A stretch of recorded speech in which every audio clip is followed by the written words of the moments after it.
Hello, and welcome to the Personal Computer Gamer Show for what's today, June 19th. I've lost track of time. Time as a concept escapes me after E3, so bear with us.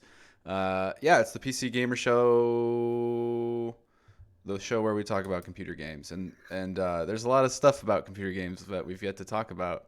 We're gonna do that on the show where we. Guys, I'm breaking. Jesus, James. Like 2 weeks E3 and exhaustion is taking over. forgotten how to speak, let alone. Jesus Christ. What was that intro? I was performing a little bit, leaning into the myth of E3 as this thing that kills us. It does kill us. It does drain us. It's a lot of work and it's a lot of fun. I'm fine. There's a lot to talk about. But what doesn't kill you makes you stronger. I learned Exactly. that from Katy Perry. From Katy Perry? That's where you got That's that? her song, isn't it? I feel like Like, I've heard something that. like makes your dad should have taught you that. that. I don't feel like she came up with that. Is all I'm saying. That's a dad lesson. Pretty sure she wrote that lyric originally. I mean Does that. Katy Perry play PC games? That's a good question. Is she a PC gamer? We should find her publicist's email and see what we can do. The Katy Perry Ultimate Guide to Gaming. I know Post Malone games, but I have no interest in talking to Post Malone. So if anyone else wants to, Post Malone's too cool for me. Like that Post Malone is like strictly a thing where I was like, oh shit, I am now not cool because I don't know who Post Malone is. the gulf between our youth and our ability to talk to youth is just it's growing. But let me introduce you to Steven Messner, the Katy Perry fan on staff. She's great. Is here. How you doing, Steve? Hi. You doing all right? I'm better now that I have Katy Perry songs stuck in my head. Okay, all right, buddy. Also, Wes Fenlin's here, features editor. PC Hello. Gamer. Steven is not going to even be listening to anything we say this whole time. He's just going to be responding. These headphones are just playing though full blast Katy Perry. Out of our mouths. Roar! I've got the eye of the tiger. Keep going. Katy Perry. We have a lot to talk about. Obviously, E3 happened. We had some people there, people at home. You two were, and Tyler and a bunch of other people, just kicking ass, making sure every little nugget of news was covered and assembled in a readable, digestible format for all of our. Yeah, I think the way it works is like we have to work harder than you It's for true. like one day or 1.5 days. It's a sprint. And then you have to do the walking all over the Yeah.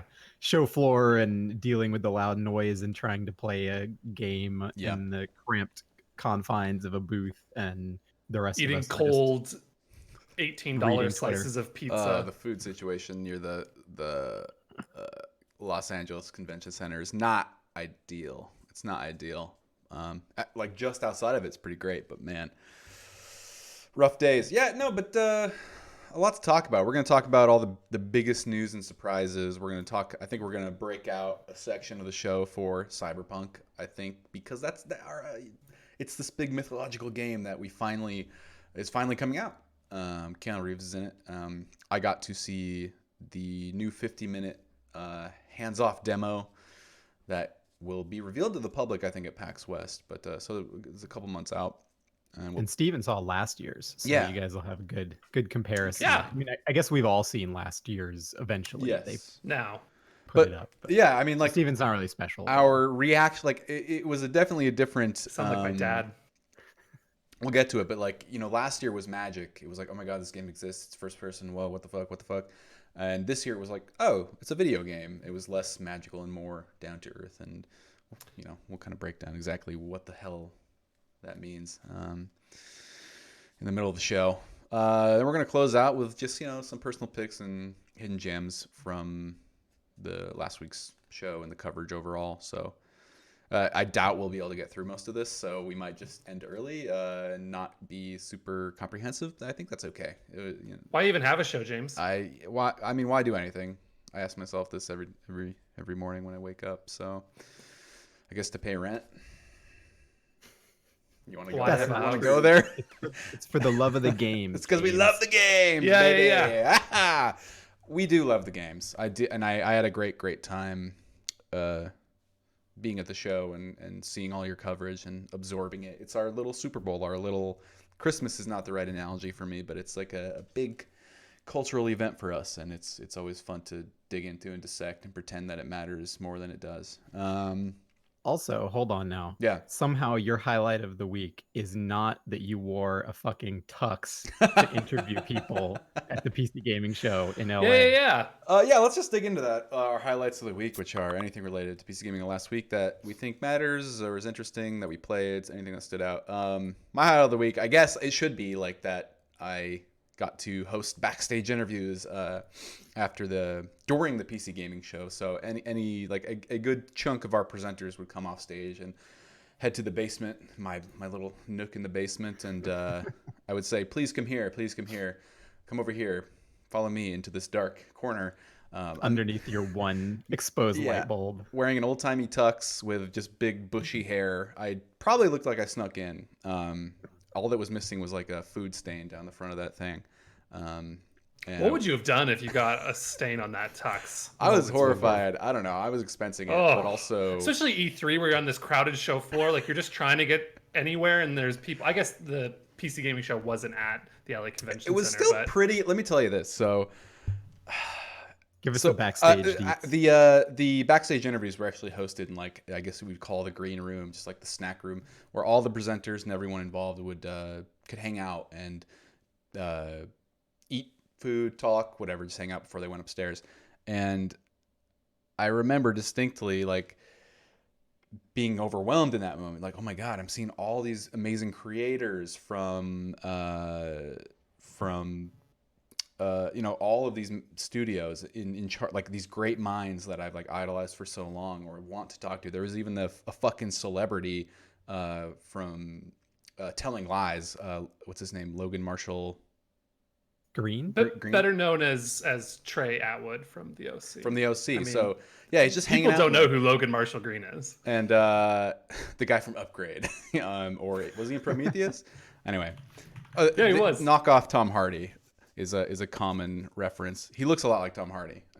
He does, and he's very handsome. It was very difficult being in his presence because I was just like, wow, it's not your fault, but you sure carry a lot of sexual energy around. But famous people exude James that is shit. just sweating his tux. I mean, that's why they're famous people. Yeah. Yeah. Do you think they have that sexual energy and that's why they're famous, or do you think it's something that famous people learn if it's to carry a primordial, like something they're born with, and just I don't know. Yeah, I don't know. I think it's something that they have, maybe not necessarily born with it, but when you become, it is something that makes you big. Yeah, yeah. It makes you famous when you carry that with you. So either way, pretty. Guys, do I carry sexual energy? You carry some kind of energy. Question. We all carry tired energy. But anyway, so I'm in that room with all these amazing creators, and all these names are escaping me. And I know in the moment I have to go change out of my cool hip hip outfit, my band T-shirt, and I look like one of the gang, and into an old timey Hollywood tux, and walk around like it's cool and normal, and expect people to get the joke. Which you chose completely of your own volition. Right? Yeah, you're complaining about this situation that you put yourself in. Evan was like, we should get you in a tux, and I thought about it, and it made sense. It's like, oh yeah, I look like I have the big beard and the bushy hair. I look like the basement dwelling PC gamer kind of guy, right? And that guy wearing a fancy tux is funny. It's funny. It's tied in with our tongue-in-cheek brand. I think it worked. But I didn't expect everyone in that room to get it, especially because I was meeting all these creators who I admired for the first time. I'm shaking their hand with a stupid like coat tail that almost reaches the floor, shiny ass shoes. It's like, hello, I work for PC Gamer. Take me seriously, please. But everyone got into it and thought it was pretty funny, and we're chill, and obviously they would get it because they make PC games and have a sense of humor if you're that creative generally.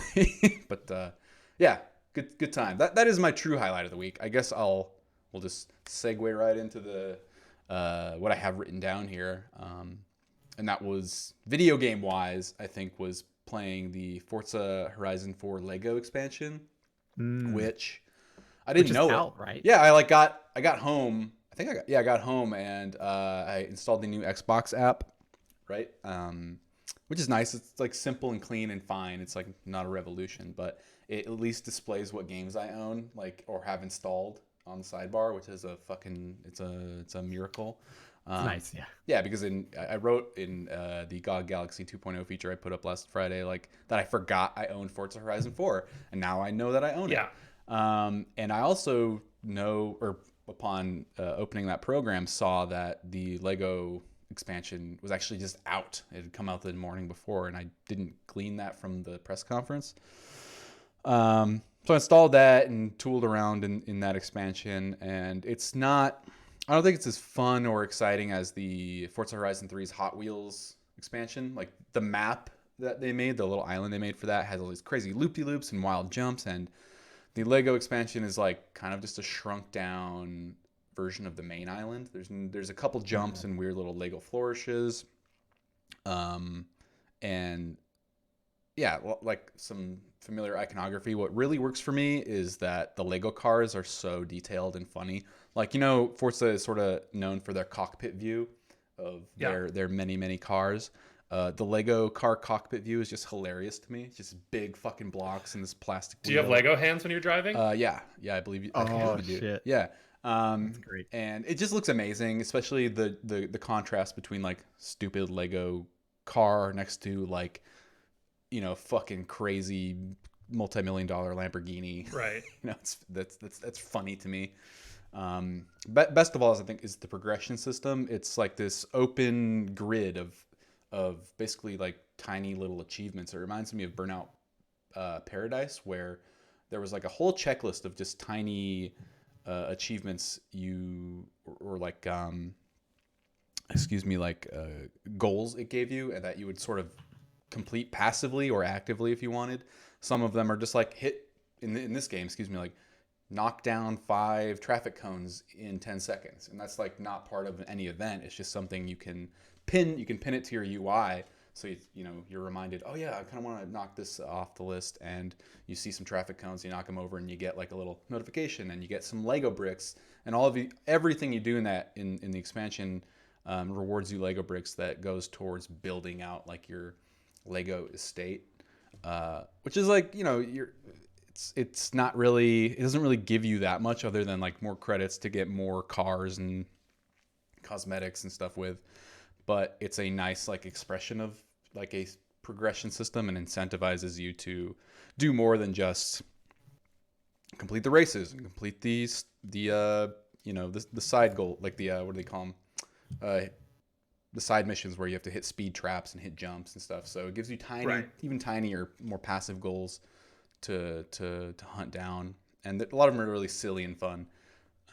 So I've enjoyed that a lot. Plus, that game is just, that series is the most chill fucking game ever. Just riding, like careening through the fields and like off of cliff sides in a van with the Surge logo on the side, you know, is like still to me, while like EDM I would never listen to in any other context, is just bumping on my speakers. Adriana, my partner, she's looking at me like, what who are you? Like, I'm almost 30, a full grown man, just like sitting here at his desk, driving a Lego car around, surrounded by like all of these hyper detailed models of real cars, plowing through the grass while some like Church's remix bumps, and I'm having a blast. Babe, remember Surge? Surge. Surge is back, baby. Anyway. James, I have one question. Yeah. Is that Everything is Awesome song in the game? They played it when they walked it on stage. Yeah, there's a house in the middle of a desert. It's not like in your face. There's a house in the middle of the desert area of this Lego island, and you drive up to it, and there's people like at the house, and they're dancing, and you can kind of hear from within the house they're bumping that song. So as you drive closer to it, it gets louder. It's like a nice little, it's not in your face. What kind of purgatory is that, being an NPC in a video game where you have to continually, for the rest of eternity, listen to that song? But like, you also have to dance? I don't know. It also just adds to like the horror of that whole universe, like the weird car utopia with no humans is Right. made extra weird through the addition of like another brand just like invading. It's cosmic horror, and I love it. So highly recommend checking that out. I don't think it's like, it's not the best expansion the series has ever had. It's not the Hot Wheels equivalent. You're not going around loop-de-loops and shit, but it is a good dose of fun, I think. Lightness. Otherwise, I just unplugged and drove around the coast these last couple days. Camped, didn't think about games or play games. Unplugged from Twitter. It was really nice, and I highly recommend. Annual reminder to everyone: just do that every now and then. Just go log off. It's good for the soul. Yeah. What about you guys? Highlights. What's up? Steven, you want to go? Sure. I didn't have a highlight. Am I a loser? It's Nothing. fine. It's fine. Nothing. Yeah, You've I mean, just like, been talking about how much you fucking are obsessed with Hollow Knight. Every day you wake up and you're like, oh that's my on God, Hollow Switch. Knight. It's on Switch. It's a PC game. There was a thunderstorm this morning, like a real bad one, that woke me up at 5 a.m. and I played Hollow Knight from 5 until I started work at 9. It's a good fucking game, isn't it? Some 4 hours of Hollow Knight in, and I was very happy about that this morning. It's a fantastic game. Yeah. I feel stupid for sleeping on it this long. Hey, Damn, look, that game PC is Gamer, good. we missed it for a good 4 months or something like that. A lot of people did. Tom didn't review it until like 5 months after it released. Like, yeah, I that will was- say it was me, not Tom. I started playing it and said, "Hey, we gotta review this game. It's fucking good." And we did, and we gave it a very high score. And I like to think like everyone else saw that on other websites, and yeah. it was kind of like all started with me, like really digging through the muck. When the dev team goes to bed at night, Yeah, they think post a photo of your yeah, face. actually, yeah, they do. There was really legitimately that massive second wave Yeah, there after was. it even came out on Switch this year, right? People were like, Yeah. dude, this Hollow Knight game. We're like, Yo. like it was like our number 3 game of the year last year. Like, catch up. Come on, Sure. console gamers, keep up Console with gamers. us PC gamers, way in the lead. No, but that's a good thing because the game deserves it. Yeah. I love seeing that. It's cool that like the Switch does that it gives games like this second life, or like this, like a whole new audience that plugs into it. So that's always fun. I mean, like The Witcher 3 just got announced for Switch. And How is people that seem going to very- work? Those graphics Badly. look real. Yeah, it looks like RuneScape. Listen, so I played that game pre-PC Gamer. My PC was shit at the time, so I played it on my PlayStation 4, and it ran like shit then. Like, I just got to really wonder, I don't know if it's going to be worth turning off all those switches and making Right. it look Still a ass. great game though. Oh yeah, I'm sure. Yeah. The narrative is what. But it's you're all right. about. Like, you're missing out on, like, I feel like so much of the appeal of that game was just the incredible fidelity of it. Like, I had a really good moment because I never played the expansions. I still haven't beaten Blood and Wine because I'm an idiot. But I went back like 4 months ago and played Hearts of Stone. And that was after having a significantly more powerful PC. So when I first played it, like, it was 1080p, like medium settings, kind of sitting at 40 frames per second. Like, not great performance, but whatever. And loved the hell out of it and thought it was amazing. But going back and playing it on like 1440p, like 60 FPS plus on ultra settings, it was just like, I don't know. Damn. Hello. Damn, that I just kept saying, damn. Hello. How you doing there, you're gonna big woo it? Geralt? All right. Okay. This is kind of a horny episode. Anyway, horny and depressing. Yeah. Which I mean, like, I hate Hashtag to. my life.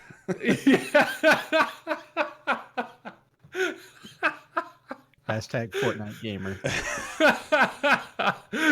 Horny and Oh, depressed playing God. Fortnite. Okay. Yeah. Anyway, other What's than your that, highlight? like, Yeah. What's so? What else, Steven? Please, let's move away from that. Other than that, like, Shadowbringers comes out. Oh, yeah. The new Final Fantasy 14 expansion comes out in 2 weeks, and I'm real hyped about that. But that's not like a highlight of this week. That's going to be a highlight for the Just next thinking about 8 it weeks. is Yeah. exciting you. Yeah. Cool. Yeah, and we'll talk about it because they had a trailer at E3 that I think if we get to, I can briefly mention. But I mean, I don't think anybody cares. I'm well aware that I'm the only person that enjoys this game on the planet. Yeah, you're the only I one mean, of the 16 million Yeah. players. It's very popular, but it's like on the PC Gamer staff, we have some people who are just feel very lonely in their obsessions with certain games. We're mostly not an MMO crew, so Steven Yeah. has to be out there fending for himself. People do have like this on our staff, like these weird little like Tim. No, I guess a lot of people play Hearthstone along with Tim. People talk about Hearthstone. Never mind. I'm talking bullshit. Let me go. West. So after E3, we finally, some of us got to resume our Sea of Thieves adventures. And I'd been traveling for a couple weeks, so it's been like a good month since I played. But this week, I've been playing with Chris and Andy and Tyler, and doing some of the Tall Tales, which are the stories they added to Sea of Thieves in the anniversary update, which was, I don't know, 6 weeks ago, something like that. Yeah. And these are like more specifically designed missions than they had before. There's a sequence of, I think, 10 of them, and they're all like really complex scavenger hunts. So we did one, what was it, Monday night, that ended up, we started at 9 and ended up going till like 12:30 because it took us several hours to figure out what we were doing. One of the clues was actually really shitty, so from a design standpoint, that wasn't great. That was like the weakest of the ones we've done. Right. But we had like a 45-minute interlude where we're at the island that we need to be at to kind of figure out this clue to take us to the next spot. And somebody's ship rolls up on us and just starts shooting at us for no reason. We're just parked there, and they just do a drive-by on us. But we had a much bigger, they were on like the mid-sized ship, we were on the biggest ship. So we like haul up the anchor, fix our ship, chase them down, and sink them. And then we head back to the island, and then another small ship shows up. This is like the smallest size ship, and they start harassing us. They do like a broadside on us. So we chase them down, get in a fight with them for like 20 minutes. Eventually we get sunk, and 2 of us die and respawn in a ship on the other side of the map. And then Chris and I are just like marooned on this island. And so Chris finds like an explosive barrel, and we swim out into the middle of the ocean for seriously like 7 minutes. We swim chasing this ship down, finally catch up to them after they get attacked by a shark, like the giant like megalodon shark. And in the water, I'm like swimming, protecting Chris from other smaller sharks, and like turn around and just see the megalodon just like coming through the water. It was like a legit Jaws moment. and I'm just like, oh shit, Chris, turn around. But he just keeps swimming, ends up making it to their ship, getting on board, throwing the bomb in their hold, and scuttling their ship. And these guys in the sloop who had attacked us for no good reason just had tons of treasure. They had so much treasure, which is why it was very strange that they would pick a fight with a ship twice their size. Right. And we got our revenge by making them lose all of their treasure. Sea of Thieves. And we escaped from Megalodon. Did you get to talk to them? Like, as you were blowing up their ship, were they still alive on the ship? One of them I saw typing. I actually have like some video. I don't know if James ran it. I did. He just did, yeah. But it says like in the corner, someone is typing like why something. I don't know if that was in reference to us blowing up their ship. Right. But it was a good time either way. That's so funny. Sea of Thieves, good game. Still generating good very stories. Good. Yeah. I'm very fun. Very happy about that.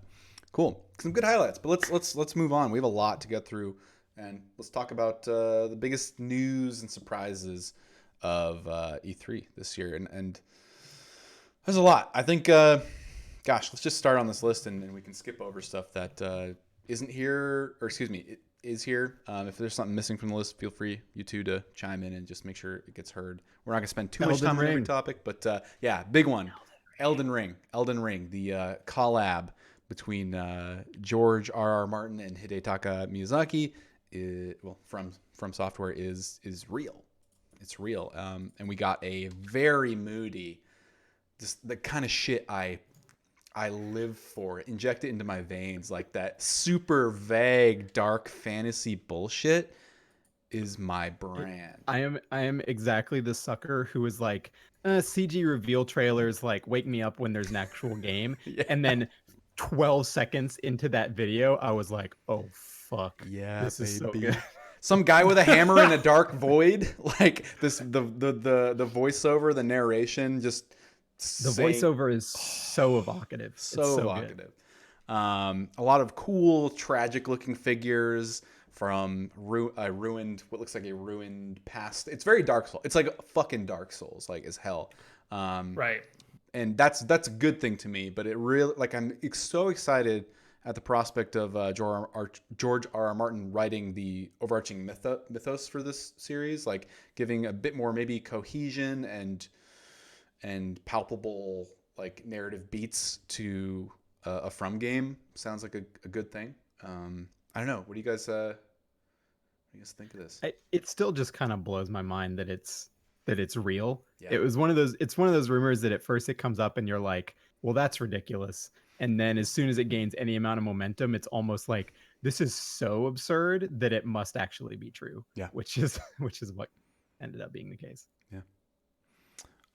We don't really know much like about we've not seen gameplay obviously, and what we do know is that it's more open world. We like not maybe in the vein of what we think of as open world, but From's specific take on open world. It's much more of an RPG than Sekiro, and even more of an RPG than Dark Souls in that there will be way more variation in terms of how you build out your class and what tools and I don't know, spells or stat adjustments you can make. We don't really know the details on that, but this is all from interviews with Xbox people, and I think IGN had an exclusive interview too. But yeah, they said it's gonna be open world, but without like there aren't like towns full of NPCs. Yeah. Like everything is desolate and burned out. You know, I guess remnants of civilization, and very much in the Souls vein. So that's going to be an interesting for them to make that world like fun to explore. It's going to be very, Yeah. I don't know, like, you know, people love the Dark Souls games for the interconnectedness of the environments, but they're fairly small environments. So making that like a truly open world is going to be a big shift for them, I think. Yeah, and it's going to affect the combat in interesting ways too. They have said, or has been confirmed that like within this open world there will be much more traditional like dungeony castles that you explore. Riding on horseback is a thing. But yeah, otherwise like what that open world looks like is going to be probably the most fascinating besides the lore and the imagery aspect. It like everything that they're describing really just makes me feel like they're making Dark Souls of the Wild. Dark Breath Souls of the Wild. Breath Souls of the Wild. Breath Souls of the Wild. And there, I hope so. I coined it. I hope so. There's a lot of like variables they can push on and pull from like their past to make like an interesting, maybe more systemic open world. Are you happy that James that they're going back towards like whereas like Bloodborne and like Sekiro kind of feel like they're sort of the bastard offspring of like the Dark Souls franchise. Sure. Sekiro especially, like it's a very different type of game. Are you happy to see them stick more and expand deeper on the Dark Souls kind of aesthetic, or would you have preferred if they had done something more experimental, like in the way that Sekiro was very experimental? I'm happy with this. I think I'll always like as much as like I want to see From constantly do new stuff, and I think their backbone will always be sort of this dark fantasy thing, whether they want it to be or not. But they have room now to do stuff like Sekiro, and they have room to do different kinds of games and branch out because everyone's thirsty for From now. I mean, Activision's partnership publishing Sekiro exceeded their expectations by some margin, and I gotta imagine attaching George R. R. Martin to this game is gonna give them even more awareness and hopefully. Interesting that they're back with Bandai Namco though. Yeah, that was fascinating. I think there's going to be a lot of comparisons with this game to the Kingsfield series, which were kind of their first. Right. I want to say first big games. That might not really be accurate. I don't know their history super well, but that was them kind of doing like the Japanese version of Ultima Underworld, where you're in this very like kind of clunky first person interface, systems driven, exploring a world, dark fantasy world on like the original PS1, and it's super open ended. Like there's no story introduction telling you where to go. It's just like you're in the middle of this field and you got to walk over a bridge, and if you fall in Kingsfield. the water, you're probably going to die, like because there's some fucked up fish in there. So that's the kind of game I think that they're going to be making an open world game that's more in that very vague open school of design, rather than like the GTA school with missions and go Yes. from this point to that point and whatever. So it's going to be a weird game, but seeing them put that kind of like budget and scale behind something is going to be very exciting, I think. I agree. It's going to be fascinating. So Elden Ring. Let's move on from that one though, because I could talk about that shit all day. I think a big one for the PC audience is Microsoft Flight Simulator. It's coming back. It's coming back. It looks so fucking beautiful. Surprise. Right? It's I mean, what else to say other than it's another flight sim and it looks gorgeous. I mean, it's got this like Azure satellite data to really like make the terrain and I guess some of the bigger cities in the world hyper detailed and realistic. It's going to be a graphical challenge for a lot of PCs. I'm imagining. I'm really hoping there's something like Forza Horizon or just Forza levels of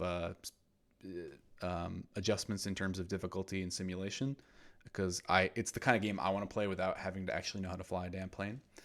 I thought you were going to say you wanted to customize your plane, like surge on the landing side gear and stuff. James wants to fly a Lego plane. They should definitely let me make some plane liveries because I want to rep Surge in the sky. Yeah, pretty cool. I think the coolest thing about this game existing is just seeing Microsoft backing up the talk they've been doing for the past couple of years of, oh no, we care about PC gaming and we're bringing more of our games to the PC and we're doing this and that. And like, it wasn't that it seemed genuine. Like, I think they wanted to do those things, but they're a giant company and giant companies move slowly. Yeah. And the first step was, we're going to port, Gears to the PC, and we're going to bring Forza to the PC, and we're going to bring the Xbox app to the PC, but it kind of actually blows to use, and now they have the new app that's actually much simpler and just gets you to the stuff you need to do. And they're working on Age of Empires remasters and Age of Empires 4, which are games that maybe they port to consoles, but that's not going to be where people play them, right? And this flight simulator game, maybe it ends up being a hit on the Xbox, but it is a PC legacy series that has been around since I don't know, the early 90s. I don't know when they started flight sim. I don't know, yeah, but everyone's had a friend's dad or a cool uncle who has had it in their dusty computer room, and that they popped on and played a bit, and I don't know, great memories. It definitely goes back to the the late 90s, early 2000s era when Microsoft Studios was still a thing for the PC, and they were putting out some great games. I think it's also like it's good to see it come back because of the influence. I mean, it wasn't Flight Simulator alone that like popularized the simulator genre, but it certainly put some momentum behind it, I think. And it was probably the biggest name for a long time. Yeah, now that's like on the PC, there's every simulator out there, joke or not, imaginable. And I don't know, it just feels right. It feels right to me. Any final thoughts on Simulator before we keep going? Simulator, just shorthand. Good stuff. Simulator. Watch Dogs Legion, another big one, I think. Did you play it? I didn't get to play it, and so all I heard was Sam's glowing take versus Tim's absolute like distaste for Watch Dogs Legion. I don't know, like, what do you guys think based on what we've read and seen of it? So getting the bad out of the way first, I remember Tim thought the shooting just was meh. It's like a has third person shooting. He was just like, it's bland, it's crappy, whatever.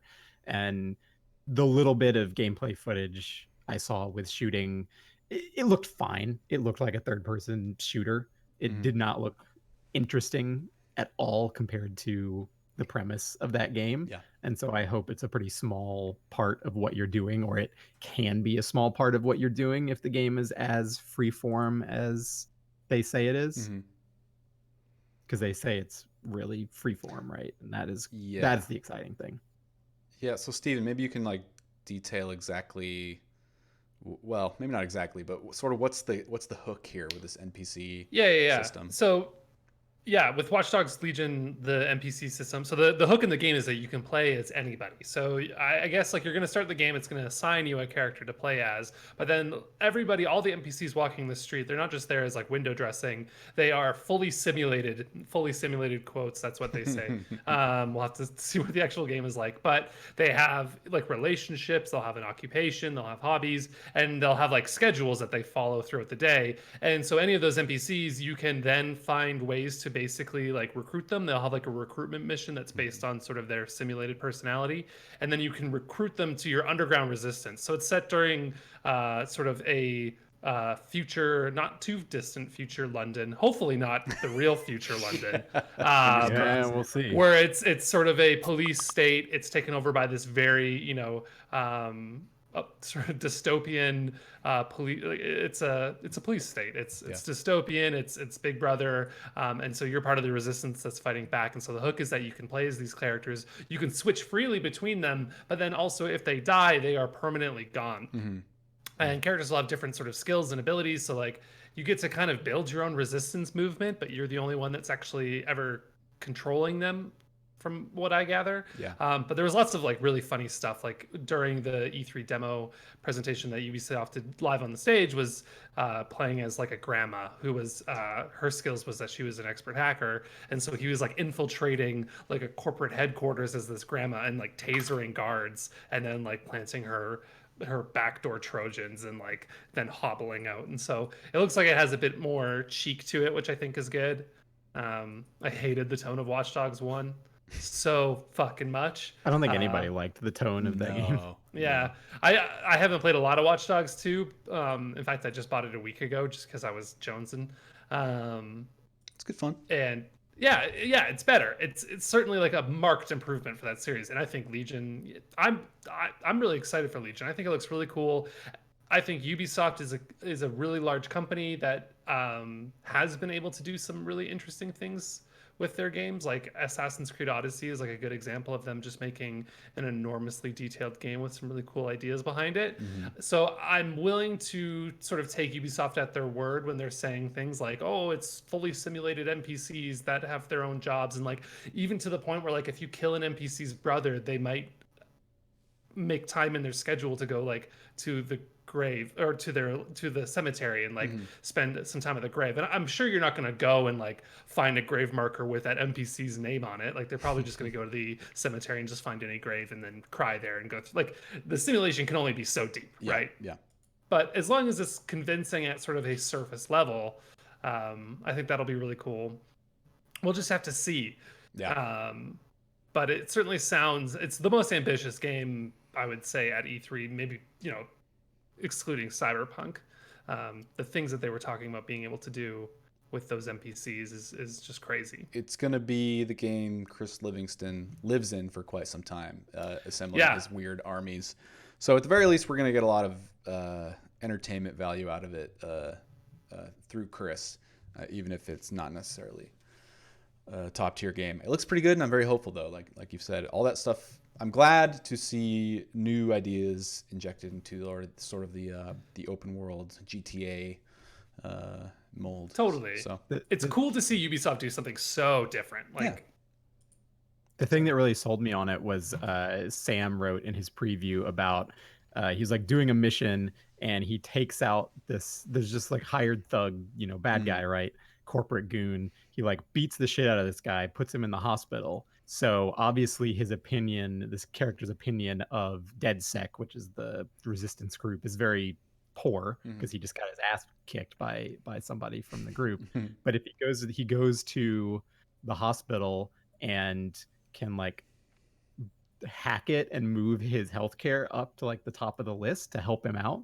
And by doing that, and then by doing other things like for this character's family, he can raise this dude's opinion of DedSec and like turn him into a recruitable ally, basically. And like that's a story in itself more like fulfilling than most game missions Yep. will ever be. Yeah. Yep. That agency it gives you is super cool.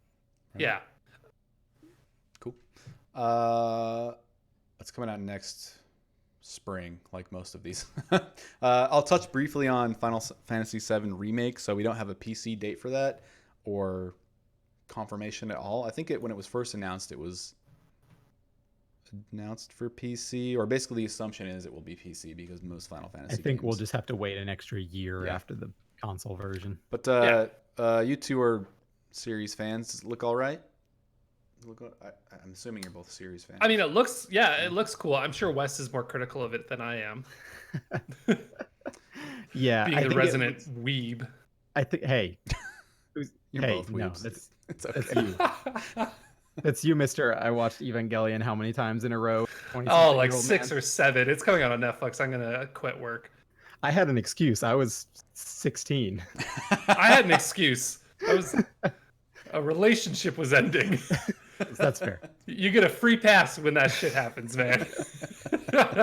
Anyway, yeah, Final Fantasy VII Remake. I think the graphics look great. I think we have seen the same train intro and Mako reactor scene about 30 million times. So none of that gets me excited from a here's an exciting new thing standpoint. Like that's literally the scene that they used for the Final Fantasy VII PS3 tech demo back in the day. So I've seen it enough. The game looks good. I don't know quite how I feel about that action-y combat system, but they are 100% damned no matter what direction they went with this remake. Like if they made it a carbon copy of the original but with pretty graphics, people would complain that it isn't doing enough to remake the game. If they went fully action, people would complain that it's not similar enough to the original. So there are people who are going to hate it no matter what. And I might be one of those, or I might really like it, but I don't know. That original game, so much of the charm for it to me is in the rough edges. So I'm not really that attached to this remake. Like I love the goofy Popeye arms. I love like the really bad translation, slip ups, and just like all the silly shit in that game is what makes me like it. Not like Cloud is so fucking cool and Sephiroth is like the ultimate bad guy. Like I liked that stuff when I was, 15, 16, but that's not what I fondly remember anymore. And that's the thing, right? Like people almost forget that like Final Fantasy VII had very serious moments in it. Don't get me wrong, but like that was also like a very goofy JRPG at times too. Like there are parts in that game that are just like so silly or just very vibrant and happy. There's a snowboarding mini game. Yeah, and like it's very weird because I feel like Final Fantasy VII Remake isn't like a remake of Final Fantasy VII, and it's just them taking Advent Children and turning it into a game. And so like I agree with you that I'm like it'll be interesting to see how they manage the tone of those scenes and whether they can make it funny. Like if the game still has moments that are lighthearted or moments that are like outright funny. I know that more recently they were talking about the cross-dressing scene, and it will be in the game or in one of the future games because they're making probably going to end up being a dozen series. Of them. Yeah. But they committed that they're going to do like the cross-dressing scene, but they were going to update it to be sort of more modern, which seems sensible to me. Maybe they'll make it a little more tactful. Yeah, it might be. I haven't played it in a long time. It might be pretty cringy these days. Yeah, when I think of that scene, I don't remember how it plays out, but in my head, I'm like, oh, it's probably like very, like just rude. Like it's probably insensitive. It's probably insensitive. They have seemed to like they have Cloud in there saying "Let's mosey." I think so. Like they aren't right. They are not totally scrubbing it clean of its personality. Yeah, but like it is striking if you ever play the original game and then watch the Advent Children, the movie sequel they did years later, where they turned Cloud into like I'm sure there's a Japanese word for like the stoic protagonist who just kind of mumbles and is sad all the time. And like in the original game, like he's a fucking goofball who then has like a psychotic like breakdown. You know, Huh. he is Yeah. not the character from that movie at all. And I hope that they keep him more of like this dude who like he seems real badass because he has spiky hair and a giant sword, but he's actually like kind of a loser. So Well, he's literally a fraud. Like yeah, he's that is his literally a character. fraud in that game. But like, yeah, I agree with you. So we'll see. Like you said, we've seen the same shit for 3 years now. It's also like the most boring part of like the Mako reactor, however you pronounce it, Mako reactor. Like that scene is just so boring. It's just an engineering complex. Like real exciting. I mean, this trailer that they released more recently like showed a bit more of Midgard, but like Yeah, anyway. I think we spent too much time on a game that's not confirmed for PC. It's all right. it'll come. It'll come. It'll come. Let's move through a couple of these quickly. I just want to touch on them. The Blair Witch Project game surprised me. It's coming from Hell yeah. Surprise everybody. yeah, right? it's coming from Bloober Team, the folks who do Layers of Fear and Observer. So that gives me pause. I do You not were like not a those fan of games Layers of Fear, right? at all. So, Is but it the painting one? yes, yeah. Okay. Some people love those games though, so I don't know. We'll see. Chivalry 2. That's Yeah. I mean, that sounds cool to me. They're teaming up with Tripwire, I think, to get this one out the door. So Interesting that I was just editing a feature that should be going up on the site soon about the making of Mordhau. oh, And those developers were all amateurs, had never made a game before. Mhm. They played a shitload of Chivalry. They loved Chivalry. And they were like, what if we made a game that took the things we like from Chivalry, but then like did, fix the things we didn't like or like change this and that, make it like, here's our dream medieval combat game. And they just made Mordhau, which has then become really successful yeah, on Steam the past month. So it's gonna be It's funny interesting. because like I wrote the feature for Chivalry like I got to interview them during the PC gaming show. Or we published the story during the PC gaming show, and the comments quickly filled up with people being like, "I don't give a shit about Chivalry 2. Like Mordhau is now my game of choice." And I think there's a lot of ill will towards that team because they felt like chivalry was abandoned. They didn't fix some of the combat exploits, and I think the game kind of eventually got a lot more like the community got a lot more negative over time as sort of these fundamental flaws in its combat system weren't addressed, and then they felt like they just weren't updating the game anymore. And then Mordhau swings in and is just chivalry, but doesn't have a lot of the same issues. So it'll be interesting to see if Chivalry 2 can sort of win back those good graces of its community, or the goodwill of its community, and then also compete with Mordhau, which will by that point be a game that is, a year plus, a multiplayer sort of live service, quote unquote, game that is, will have a year under its belt. So it'll be a battle for the ages. Okay. be a real Okay, a real duel. Bannerlord win. Anyway. Baldur's Gate 3. I mean, that technically not E3. E3 is several weeks long now, but at the Google Stadia event, we found out Baldur's Gate 3 was coming from the fine folks that made Divinity Original Sin 2. Divinity Original Sin. What's the name of the studio? I'm totally spacing out. Larian. Larian. Is it Larian? Larian. I don't know. Have I been saying it wrong for years? Tomato. No, I tomato. think it's Larian. I think I said Larian. I think it's Larian. Which is great news. I think we're all pretty jazzed about that, right? Yeah. Hard not to be. We like the Original Sin games quite a bit. It was our game of the year. Original Sin 2 was our game of the year in 2017, I think. Phenomenal game. Yep. Still got to go back and finish it, but I've played the first 30 hours like 4 times, I think. And I've enjoyed it every time. So I haven't beaten either of them. They're fantastic games. Like I love them, but they're also very. I beat them both. You guys suck. I know. I gotta catch up. Who better to make a big systemic branching, narratively, insanely narratively complex game than the folks that do that pretty well? So I think they'll probably knock it out of the park. And having I don't know what their kind of developer publisher relationship is like or anything, but I'm guessing they're getting money, resources from Wizards of the Coast, and that can only that can only be a good thing, I think, for them, Yeah. because they totally funded Original Sin 2 off of a Kickstarter, and then the money they made from Original Sin 1. So I think having, a publishing partner like Wizards of the Coast will let them make an even bigger, better RPG, Yep. because Divinity Original Sin 2 is already pretty mammoth game. Mm-hmm. Yeah. Excited about that. Let's talk about Elephant in the Room. Avengers. We all saw I don't know how invested you guys are in That game looked bad. That was my Yeah. take from the trailer. It looked boring Yeah. and bland. Hearing that it's a live service game too, like thinking of Destiny 2 but Avengers immediately like sends a chill down my spine in the worst way. It's even less than that though, because the campaign is completely single player, and there, as I understand it, there are branches of the game that are multiplayer. So like some missions are multiplayer, only some missions. I thought you could co-op like all the missions. Really? Okay, maybe I'm misreading, but either way, it is like a linear game with some branching bits, I suppose. Like every level, I guess, is like more of a linear story mission.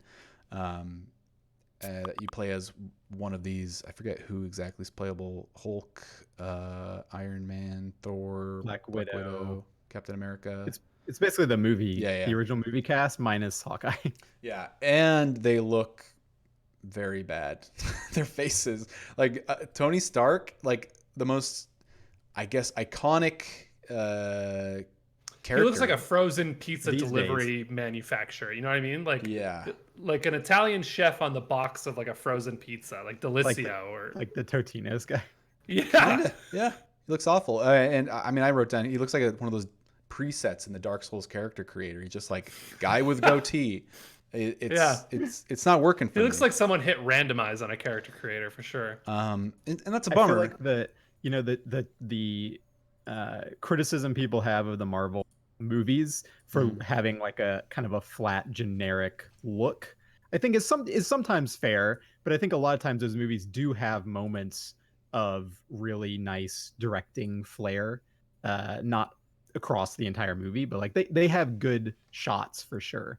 And I feel like that criticism is actually extremely apt for this game, even more so than it is for the movies. Like it looks like the generic version of personality this stuff, and to some extent the generic version of making an action game in 2019. Yeah, and they didn't show. Like, it's heavy on the quick time events. It's like, really? It bothers me that they didn't show any of it to the public, or they showed it to the public, but behind closed doors at E3.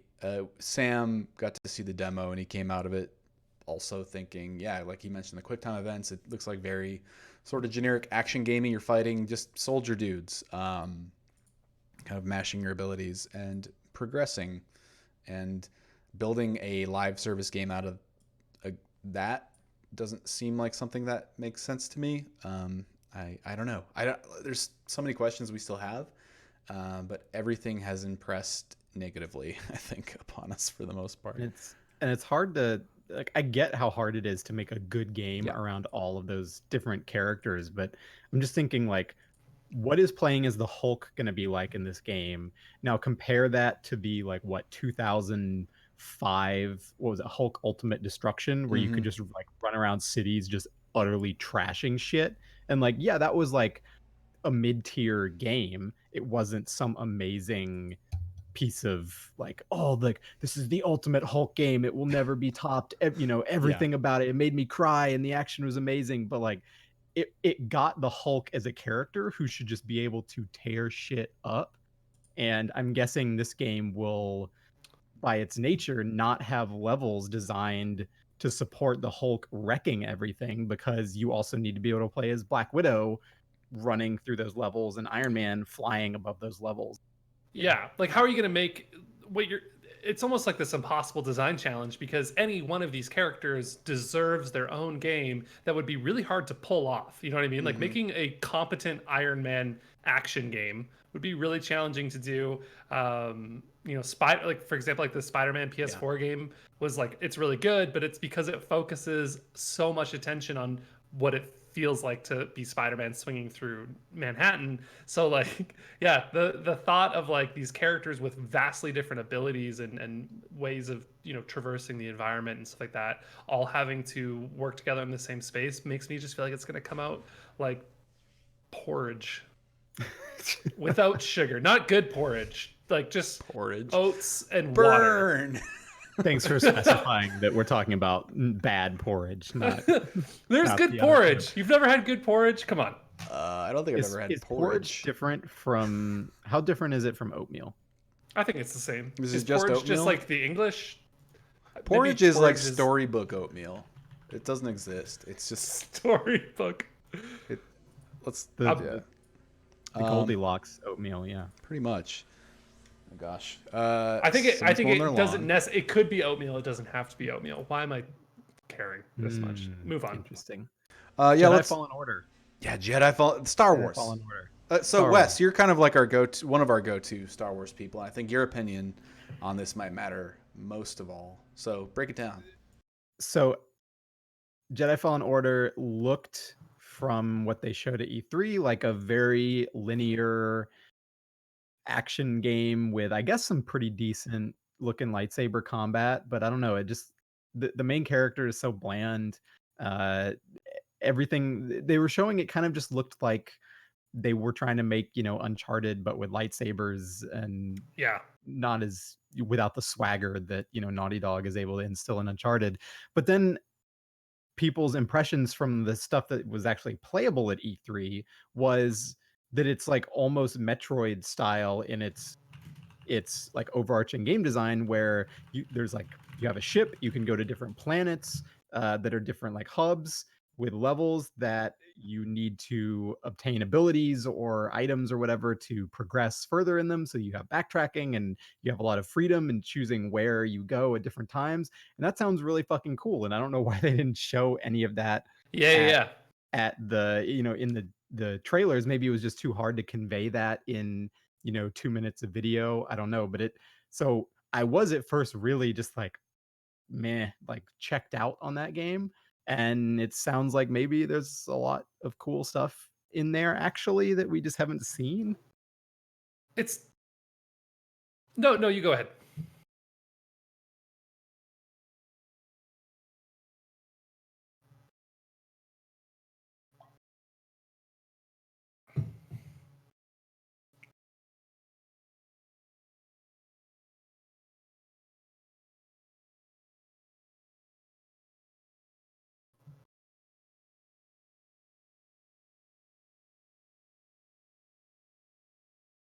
I'm No, muted. you're Sorry. good.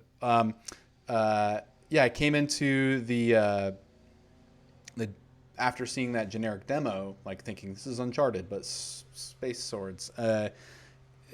And talking to these technical designers, they name drop my two favorite games maybe ever in a row. They say, yeah, we look to Metroid Prime, boom, my head's blown back, and Dark Souls, boom, my head's blown back, even further. And I could not understand why they didn't show that off. They like, even I think we got in the wrote a story on it in the Game Informer, did a cover story that launched with the reveal of the gameplay, and they literally, like, as practice for designing a game like this, as I understand it, took like the Metroid path of upgrades and unlocking, and like just remapped that as practice onto their own design to say, like, okay, this is how you make a Metroid game. This is how you make like an interesting progression. So they didn't just look at Prime as like, oh, we like unlocking our abilities in and traveling between different areas, as just a point of reference. It was literally like they were pulling from the genre, from the heart of the genre, and Right. making a game on that.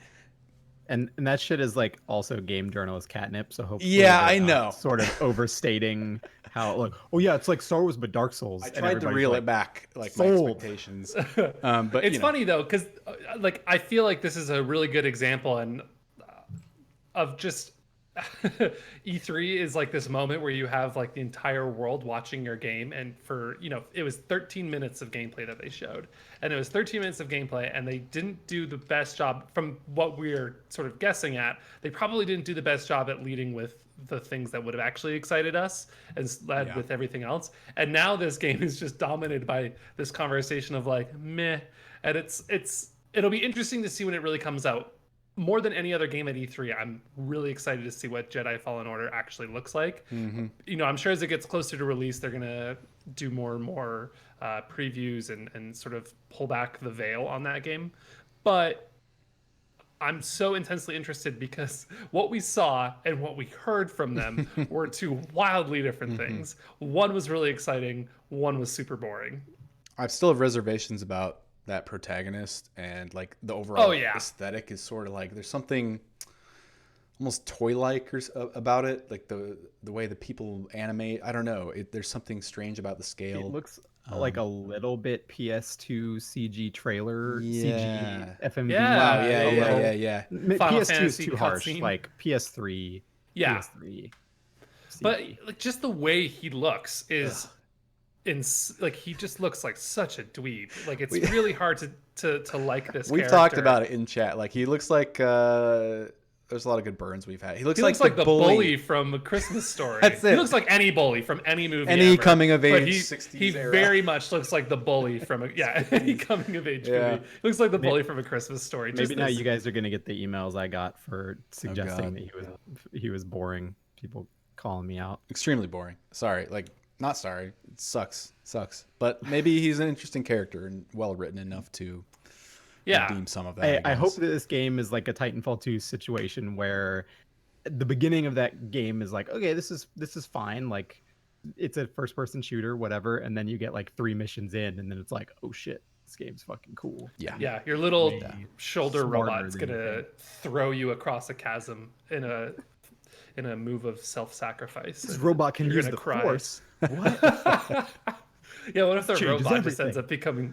ends up becoming the main character? The hero of the story is the little robot. The robot was really cute. I will give them credit there. I think that robot has personality. Am I alone in this?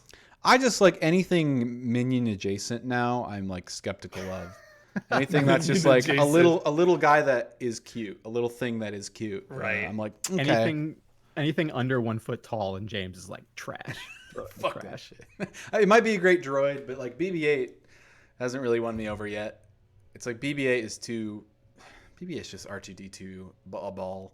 Let's be honest. I liked when he shot poker chips at people. That was pretty. I mean, that was pretty funny. But people also forget that like there are parts about R2-D2 that are real cringy. Like only or new trilogy. What do you call the middle trilogy now? Like Phantom Menace. The prequels. The prequels. Thank you. Trilogy. Yeah. For a long time, I would just call it the new trilogy, and now there's a new trilogy. So it's gonna be a new one and a new one. Yeah. Anyway, you can buy a $25,000 R2-D2 at the Disneyland Star Wars land, Galaxy's Edge. I did not know that. Can you like go inside of it? That's interesting. Probably if you're very small. That would be awesome. But it's probably got parts in there, so you'd have to gut it first, and then it wouldn't work anymore. $25,000. So I guess if you want to waste $25,000 to get inside a small trash can, you can do that. Or you can just go climb in a trash can and save us the trouble. Let's talk. Spent enough time in those in my high school years. Oh my god, a couple more. I just want to talk. We got to mention Doom Eternal. I was loving on the gross busy UI and the shoulder flamethrower and the ledge grabbing and the sling the hook shot, all that shit, like going to heaven, alternate dimensions, like blowing out the lore of the Doom world in ridiculous ways, and the scale of these levels has me very, very, very excited to play that game. It's right up my alley. Seeing people complain about the UI made me want to pull my hair out. Like, that shit is ugly, and that's the way it's meant to be. Trash UI, like tastefully trash UI. It's camp. It's so just camp, neon. You know? Yeah, I love it. I like good camp like that, and it's funny as long as it's not like literally distracting and detracts from the experience. It should be fine. You know, Doom Eternal is like the panacea to E3 tell you nothing trailers or like super Yes. scripted whatever. Is just like, no, this is a video game, rip and tear, Yeah, yeah. Yep. the Yep. end. Yep. You're like, yes, I mean, I think I am going to play this. Thank you for showing me cool things from it.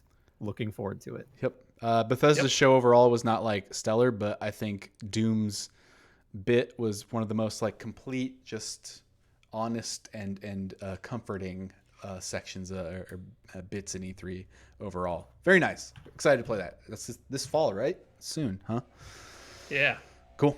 A couple more mentions. Just that Game Pass on PC is pretty cool. There's a good chunk of games you can play on there. For I think you can get in for $1 right now. Yeah, for the first month, and then if you're in Yes. beta, it's $5 a month. While it's in beta phase, and there's a ton of good shit on there. Totally, I think worth checking out at least. Yeah. Well, it's on a discount right now. You would almost be silly not to. Yeah, I mean, you know, assuming that there's games in the library that you're interested in. I mean, Metro Exodus, Gears of War Remastered, Gears of War 4, the Forza series, all sorts of shit, like just off the top of my Yeah. head. And then like There's a Hollow lot Knight's of in good there. stuff on there. Crosscode. Crosscode. Yeah. It's a no-brainer. And then yeah, new releases like Outer Worlds. I want to Yeah. call it Wild. Outer Worlds will be out on it on launch. So you know, A lot of good stuff come to it. Sea of Thieves. Samorost. Yeah. So cool. We're happy about that. Yeah. Last thing I think is interesting is just the auto chess wars. Everyone sort of came out with their auto chess game. Yeah. It's a or new battle announced it. royale. Yeah. One I have no interest in, which is going to be fascinating to watch from the outside. But yeah, League of Legends, I forget what it's called. Teamfight Tactics. Teamfight Tactics. We got Auto Chess from the original Auto Chess modders, who are going to be on the Epic Store. Valve's Dota Underworlds. Dota Underworld. Underlords. Underlords. Underlords. Is there one more I'm forgetting? Or is that No, the big that's three? it. The big three. Then there's like the mod, which I guess is it's separate Yeah, game the original itself mod. right now too. Also, Yeah. so a new little battleground to keep an eye on. Yeah, but let's is there anything else I missed that you guys want to call out real quick? Let's move on to Cyberpunk. Yeah, let's talk about Cyberpunk. Cyberpunk, I think, is sort of it's the one that is generating the most interest out of the show, I think, across the board, or at least most conversation, because everyone loves The Witcher 3, and what CD Projekt is working on is always going to be fascinating in the wake of that very, very good game. Last year we saw that first 50-minute reveal, which is now available everywhere. You can watch that yourself. And In stores now. sorry, what? I said in stores now. In stores now. Just forget me.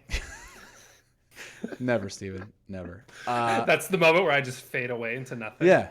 And this year everyone got the cinematic trailer at the Microsoft show, and the big Keanu Reeves as Johnny Silverhand reveal. Whoa. A magical man that lives inside your head. I don't know the world of Cyberpunk too well, the lore of Cyberpunk. I think Jodie McGregor's our go-to for that.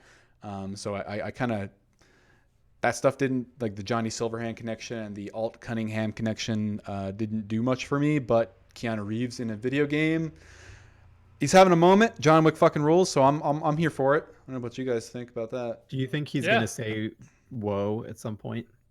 I hope he does, because He's got to. in John Wick, because I saw John Wick 3 like 2 days ago, finally. Fucking excellent. My favorite line is whenever he says, "Okay." And he says it with such, with those cold, dead eyes, in that gravelly voice, subdued voice that just hides a lot of pain. It's also campy and extremely stupid, because anytime he says something, it's so short and sort of empty. How about that knife fight though? Fucking awesome. Like, there's a couple scenes in that movie I just like couldn't stop thinking about. For some great stuff. One more. Can I go on a minor Keanu tangent? Yeah, sure. Several years ago, I saw a amazing show in San Francisco called Point Break Live, where they recreate the movie Point Break as a theatrical production, and a member of the audience plays Keanu Reeves, and it's basically they ask for volunteers who wants to play Keanu's part in Point Break, and you go up on stage, and the criteria for getting your line, getting to be the Keanu for the night is they have everybody do their best. Whoa. Whoa. And then the audience votes by cheers on who whoa'd the best, and then that person has like a handler the whole night who like holds up dialogue cards in front of them for them to read their lines, and it is wonderful. And Keanu apparently once played himself. Oh my God! Can you imagine? But I was not there for that. I was only there for a regular night, which was a good time. Good to know. That's a good. But a good whoa catch is important. It is, and if he doesn't say whoa in Cyberpunk, because it's also been, I think, confirmed, reported that he has the second most recorded lines in the game to the player character. So that's wild. He's not just a side quest guy. Oh, it's Keanu in the side quest.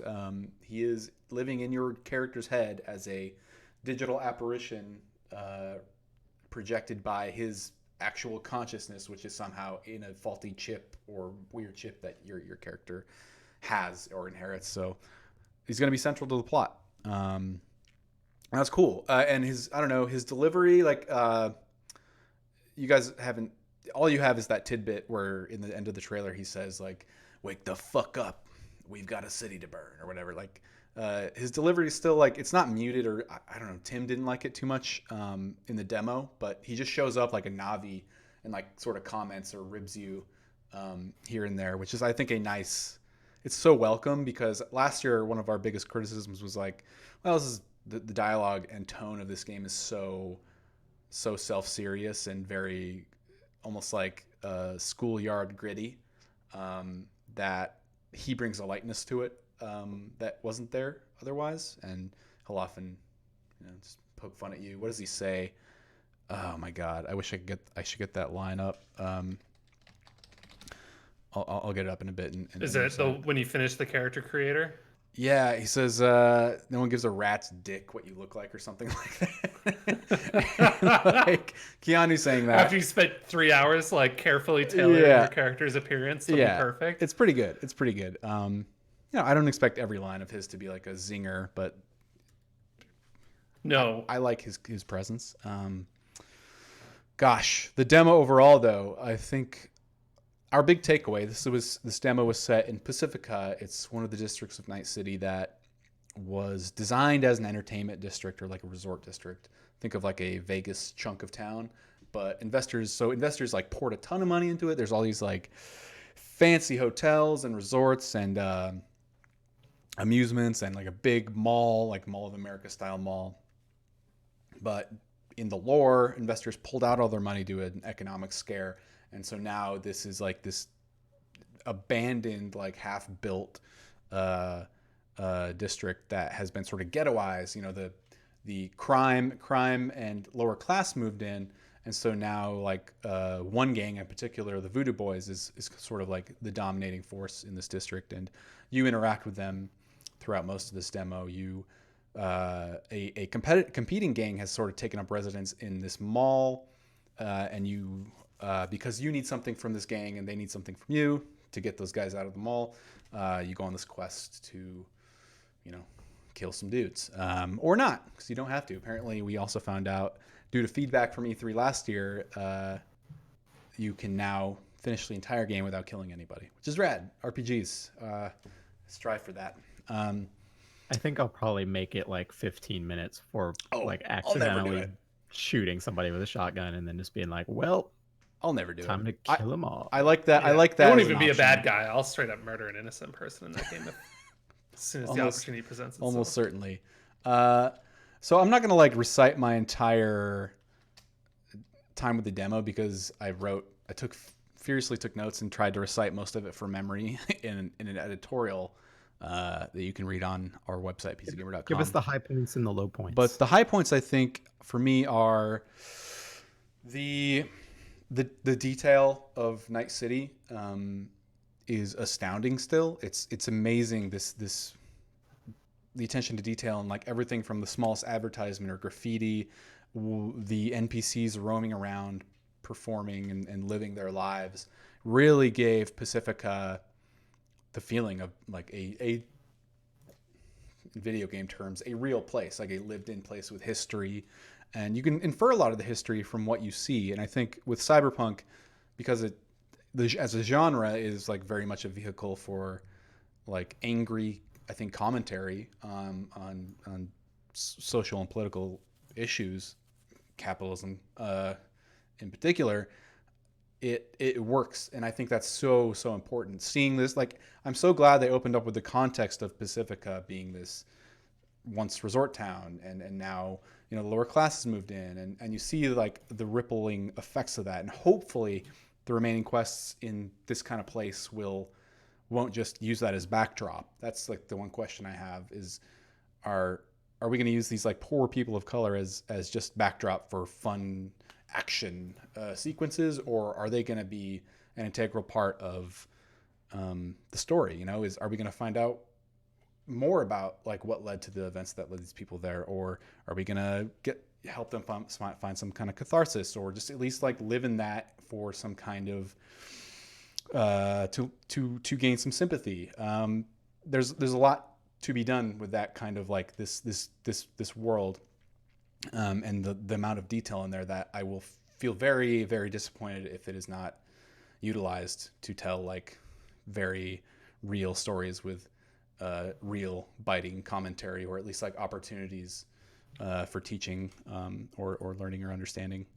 But yeah, the world itself, like that, I think is going to be the fucking star of this game. Everything else, like the shooting, the combat, it's very like we wrote. It's just Deus Ex with a huge budget. It's dressed up in all these amazing, really slick animations and real cool like progression tracks. Super open ended in terms of how you can spec out your character towards more aggressive play styles, like net runner play styles, or totally nomadic sort of passive social play styles. And you know, you don't have to go down one route necessarily. They've opened up the perk system to allow you to like be a stealthy player who is also has a silver tongue and also just happens to know how to use a baseball bat super well. You know, your melee combat skill might be super high. So that's great. Like, there's a lot of variability in there. The gunplay, like, it was on a controller, so that always looks stiff to me. I don't know how it's going to feel on a mouse and keyboard.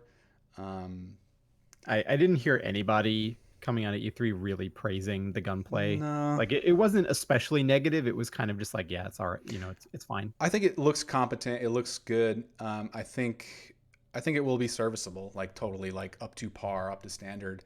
I don't know if it's going to be like, oh fuck yeah, this feels so good. A lot of the enemies, the animals were like these aggressive, juiced up enemy types, so they would kind of sprint at you in hopes of bashing your face in.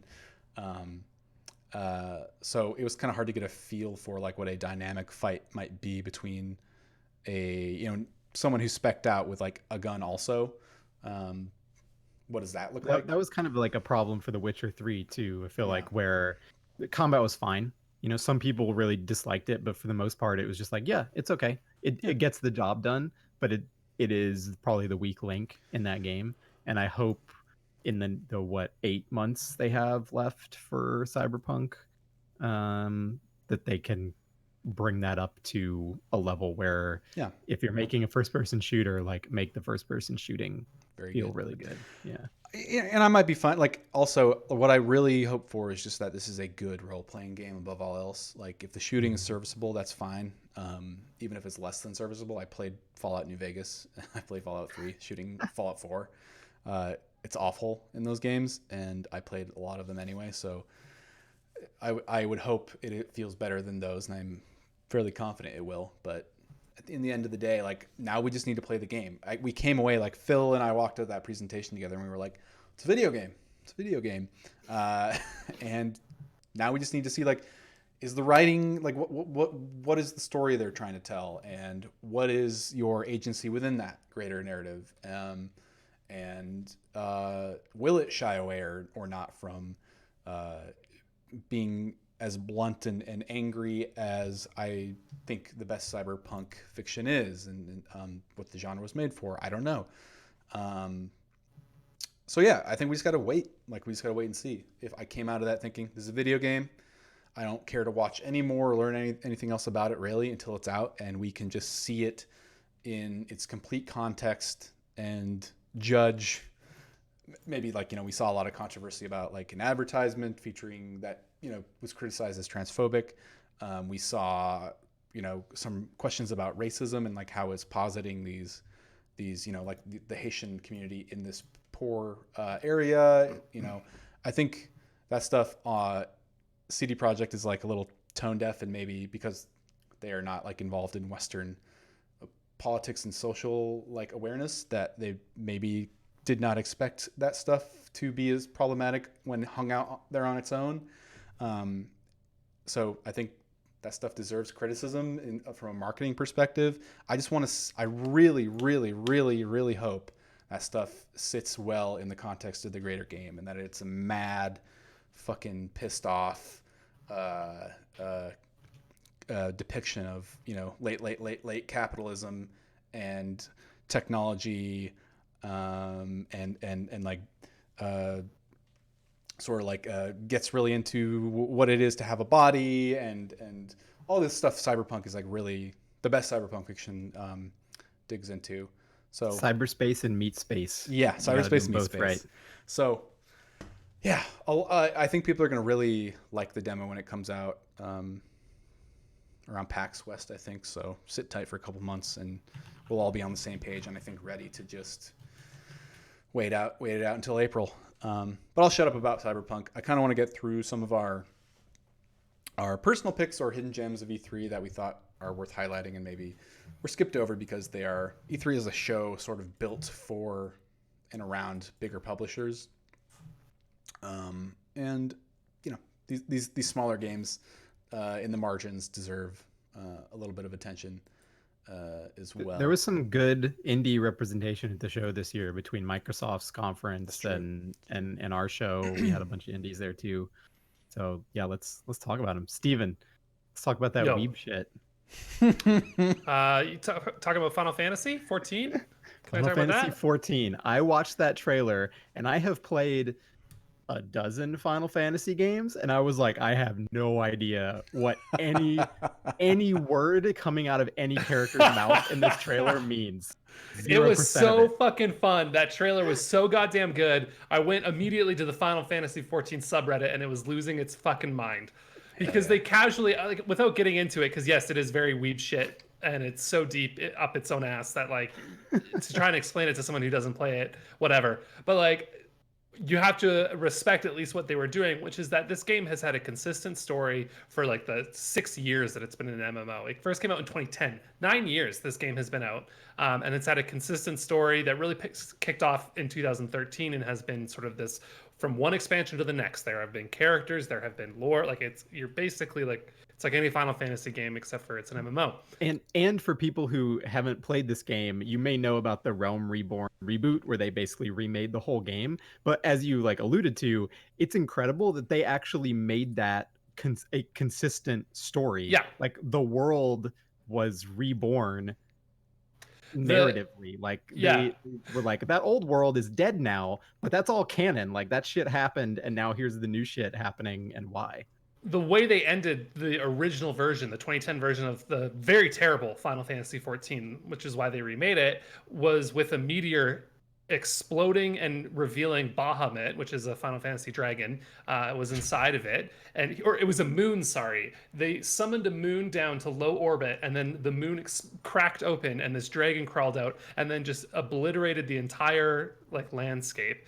And then the game went offline for like a year while they sort of remade it and put the finishing touches on the new version, and then they relaunched it, and it was sort of like 3 years had passed since this apocalyptic event, and then the game continues forward. So there's all of this story, there's all of these important things, and then the game in this trailer, there's just this one character line that someone says where they're like, it's you could miss it even if you are a Final Fantasy 14 like nerd. You could totally just glaze over it and not realize it, but it ended up being like one of the biggest implications for the story. Like, it's a spoiler. Just say it. Can you just tell us what it is? So yeah, in the game there's light and dark, right, which is pretty typical for any fantasy. And so you're sort of the warrior of light, and in Shadowbringers for a long time they've been like, oh, now you're going to become the warrior of darkness, and people were like, oh, warrior of darkness, what does it mean? Like, why are we going from the light? Isn't the light supposed to be good? But the whole point in this world is that they're supposed to be balanced. It's like the Force. You can't have too much goodness because that's just as bad as having too much darkness, and so they're supposed to be balanced. And so you're working to sort of create that balance, and that's everything you've been doing. But you've been doing this as an agent of this crystal, this giant crystal. It's also Final Fantasy, so of course there's a giant personified crystal named Hydaelyn, and Hydaelyn has been like your god, and you're bestowed with this blessing, and you're going out and doing all these things in the name of Hydaelyn. And one of the things that you're doing is you're killing these what are called icons, and icons are like the typical Final Fantasy summons. So like Bahamut would be an icon. What are some other ones? Shiva is an icon. Ifrit, yeah, Ifrit. Jimbo. Ramus, the guy with the beard, the lightning guy, is Ramus. Anyway, all of like the Final Fantasy summons that you might be familiar with are like appear as these big bosses, and they're these amazing raid battles, and you take them down one by one, because they're sort of like these false gods. And so you spent this entire game being told that you're working for this god to blah blah blah. And then there's just this one casual like line, and I don't know, the delivery is obviously so much of what makes it great, but the line was basically like, holy shit, Hydaelyn is actually just an icon. And so this person that you've been working for, or this crystal god that you've been worshiping and working for the entire time, is actually just one of the things that you've been fighting. And more importantly, it's almost like, remember Mass Effect 3 when the ending was really bad and people came up with that wonderful they came up with the wonderful indoctrination theory. Do you remember that amazing theory that Shepard was actually indoctrinated by the Reapers and was working for them the entire time without even you realizing it? Yeah. It's basically that, but not just a theory. So you've spent this entire game doing this thing that you think is like the right and good thing to be doing in the world, and now you've realized that you're actually probably indoctrinated as a character, and maybe that's why you're switching sides to become the Warrior of Darkness. We don't know because the expansion's not out yet, but it was just this one line that basically said this god that you have been working for is actually probably maybe a bad god. And bad god. Yeah, and I'm sure it'll go JRPG fashion, like every JRPG, which is that all gods are bad and that religion is evil and it should all be wiped out. Kill them all. Yeah, I mean, I've played Breath of Fire too, man. I know what. But anyway, so that's I wasted too much breath on that. You didn't waste sorry, everybody. Every breath you take, every move you make is important. That's another good Katy Perry song. Wait, is that? No. Oh God, that freaked me out. You've got a couple more here, Steven. So just run through your. We're running out of time. Okay, so fine. No, so yeah, sorry I spent so much time on that. Dying Light 2, it looks really cool. It's Dying Light. I really like the first one. I think the things that they're trying to do with like wildly different, like, they were saying at E3 this year that you're gonna have to play the game twice because the choices you will make will be so dramatically, or they'll so dramatically change the game that entire zones will be locked off from you. And I think that's really cool. I love that Dying Light is sort of leaning really heavily into this RPG kind of setup, and I think that's really cool. Chris Avellone is someone that I always have ended up liking. His writing and the games that he works on I think are usually really good, so I'm excited to see what he brings to that project. Starmancer was a game that previewed at our PC gaming show, and it is like they were billing it as like Dwarf Fortress in space, and it's a colony sim game. But what I really love about it is it has that PS1 isometric Final Fantasy Tactics, Ogre Battle Tactics, sort of isometric 3D plane with 2D sprite characters walking around on it. I love that aesthetic to death. So I got really excited about that. And I mean, who doesn't like Dwarf Fortress? Assuming it can actually be that deep of a simulation. I have a hunch that it's probably just marketing speak, but that's all I wrote down. So those were like kind of the three things that we haven't already covered that really cool. I'm looking forward to Grifflands, which was at our show 2 years ago and then came back this year. Pretty majorly retooled, it seems like. They mentioned like that they kind of went back and revamped the game, that their initial ideas weren't quite working out as much as they liked. and it is now a like deck builder, roguelike kind of RPG. And that wasn't really what I was hoping for when they first revealed Grifflands. I was hoping for more of like an adventure RPG kind of thing, but I've been playing a ton of Slay the Spire recently, and honestly, Clay making a really good roguelike card game, I'm totally cool with that. Like I'm down. Clay is consistently great, and I'm sure they will bring a cool twist to that style of game. And that style of game is really popular right now and fun. So I think they're Cool. going to nail it with that one. Right So on. Grifflands, and it's out in like a month in beta form, Oh I my think, god. or alpha. Soon. Alpha is in the Epic Store in July. So that's pretty sweet. Hot And damn. the other one is Unexplored 2, Mm. which I wrote a feature about for the site. I got to talk to the developer of it. The first Unexplored was a real hidden gem, like small roguelike that didn't get a ton of attention, but came out on Steam a couple years ago and was one of my favorite games of 2017, I think is when it came out. Yeah. Uh, and this new one is quite different. It's a really ambitious sequel set in you're crossing a world now instead of going through a dungeon. But everything about the ambitions they have for how the design of that is going to work just appeals to me so well. It's the idea of what they're going for is going to evoke, if they pull it off, the same kind of adventure that Legend of Zelda Breath of the Wild does. And not that this isn't an open world game in the same way that is, but it's that you have very little direction telling you what to do. It's super free form. It's all about you being in this world that looks really cool and is super mysterious and has interesting things hidden in it, and it's up to you to choose your path and how you go through it and find those things and make your own quests. NPCs aren't going to give you a quest and say, go get this item for me, but they'll tell you, like, the legends say that there was this sword like hidden deep in the mountains, and then it's just up to you if you want to go find that sword to go deep into the mountains and look for it. And the original Unexplored had this really cool um, procedural generation that is different than any other game I've ever played with procedural generation, where instead of generating a floor of the dungeon, it would generate the whole dungeon, and it would create narrative links between the different floors. So things that you would encounter on one floor would like foreshadow a fight you were going to have 6 floors later, or a solution to a potential puzzle, or some design of a room. So it felt very like real isn't exactly the right word, but it felt organic in a way that random generation rarely does. And they're absolutely using that same technology, yeah. but now applying it to an entire procedurally generated world instead of a dungeon. And that is just sounds really cool if it the works.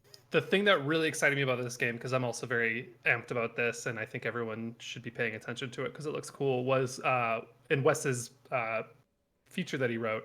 There was this bit that I loved, which is like, because it's a roguelike, you're expected to die a lot. But he was talking about how you can make changes to the world for successive replays, where like you could go to the mountains and get that sword, and maybe while doing that you get injured really badly and you realize, like, shit, there's no way I'm going to be able to complete this run. What I could do is I could set up my next character or the next character after that by doing things to basically benefit them. So like the world state moves forward chronologically as you play these you're basically playing like ancestors of your main character. So like you could go into the mountains and get this fabled sword, and maybe you're not going to be able to beat the main campaign, and you recognize that. And so instead of trying and just failing and then wasting that life, maybe the smart thing to do would be to take that sword to a village that's really nearby to like the starting location, or this is all hypotheticals, hypothetically speaking, but like take that village sword to somewhere where it's easily accessible, and then leave it there, so that when that character dies and you start a new character, instead of them having to go all the way into the mountains to traipse and collect this sword,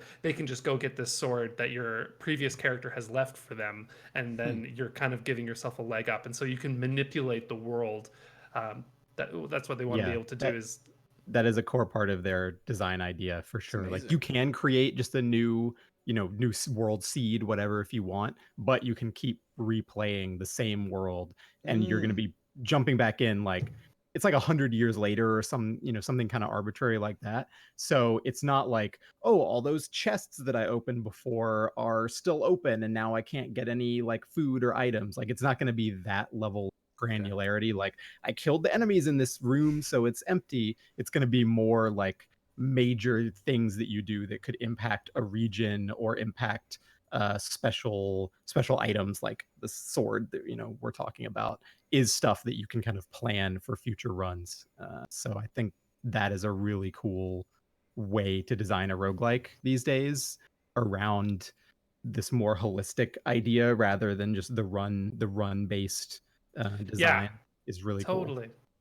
because we got plenty of those games. It sounds amazing, and I gotta say that the trailer, it's pretty.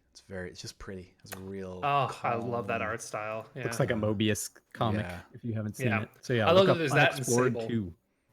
Yep. It's beautiful. My personal picks, real quick. I don't want to keep you guys too long. One would be, and I'm kind of sad about this. It occurred to me until Switch emulation picks up. Breath of the Wild 2 had me very excited about the prospect of yet more Breath of the Wild PC modding happening, but I believe most of the modding happens on the Wii U version. Yeah, it's only the Wii U version. Yeah, so that made me a little sad. I'll be playing Breath of the Wild 2 anyway, and I hope that emulation picks up on the Switch end someday, so we can tinker around in that game legally. Put Sonic in it. Put Sonic in it, obviously. That's the most important mod. Yeah, Sonic But or Thomas the Tank Engine. do gotta say that trailer, spooky and cool. Liked it. Yeah. Final picks are Carrion. Carrion is it's published by Digital Devolver. I got to play a little bit of it.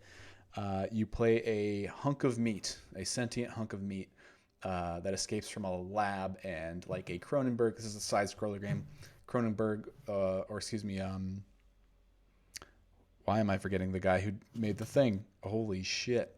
John Carpenter. Jesus Christ. Oh, yeah. John Carpenter movie. You move through this lab and consume humans and grow larger. And Nice. it's very much.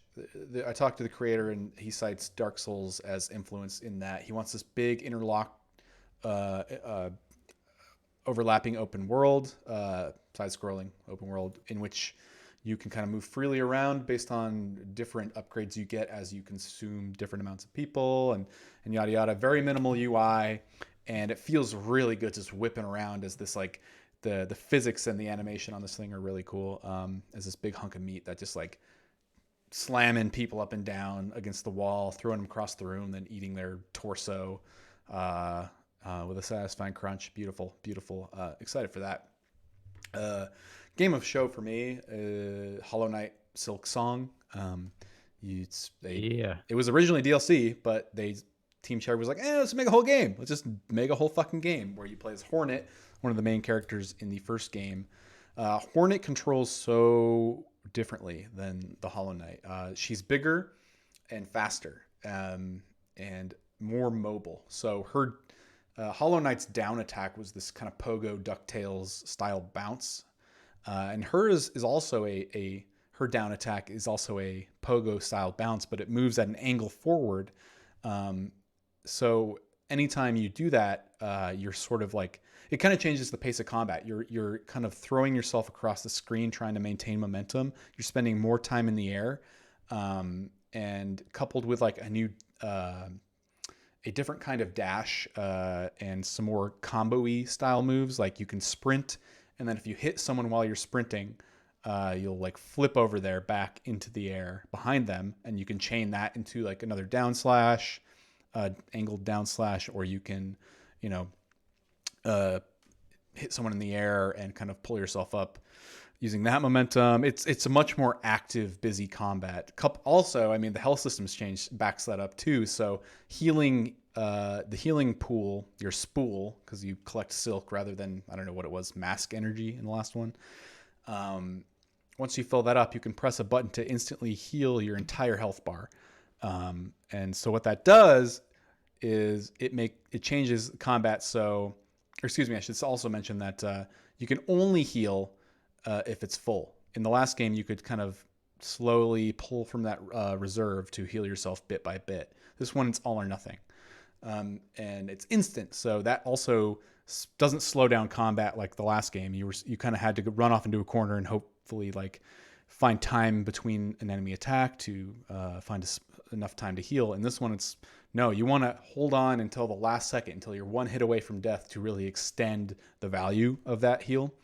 So I'm just real excited about it. This probably means nothing to anyone who's never played Hollow Knight, but a lot of people played Hollow Knight. Yeah, and a lot of people loved it. So it's gonna feel so fucking good. I'm very, very excited, and the level design only got small chunks of it, but beautiful animation, so much personality in the NPCs and the locations. One of the locations is this cool like factory where everyone's still working some reason, and they attack you when you come near them. So there's like that cool indirect storytelling they were so good at in the first game. I'm just so fucking jazzed for that game.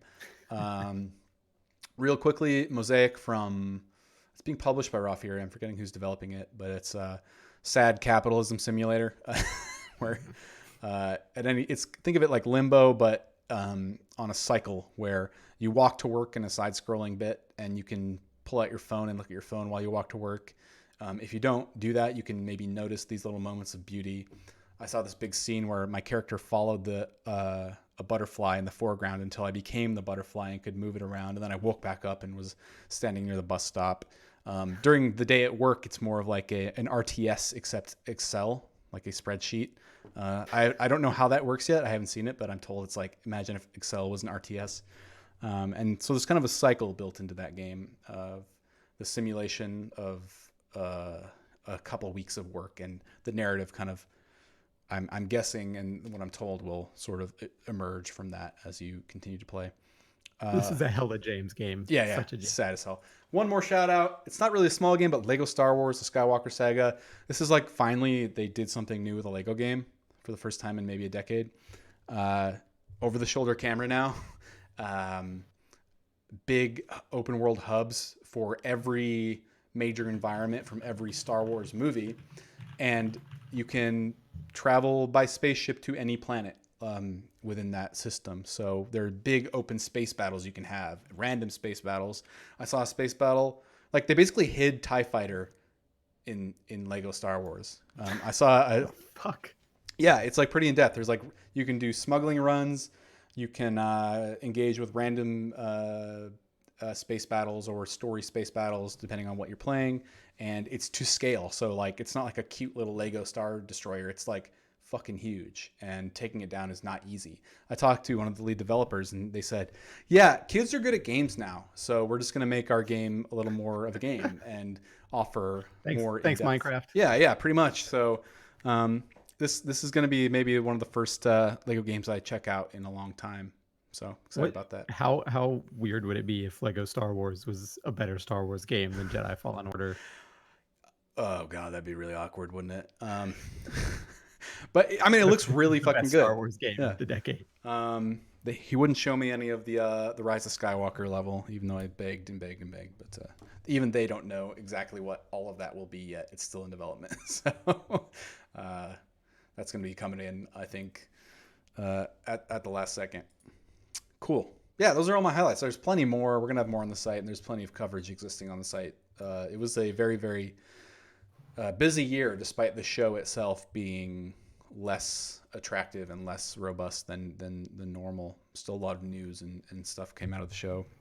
What was the best thing you ate during E3? Oh, honestly, after the PC gaming show, we all went out for like a team dinner, and I had goddamn, it was a Thai brisket, like a spicy Thai brisket with some beautiful like egg noodle accompaniment, and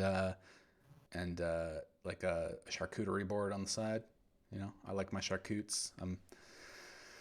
Crackers and cheese and meats. I'm boring like that, I guess.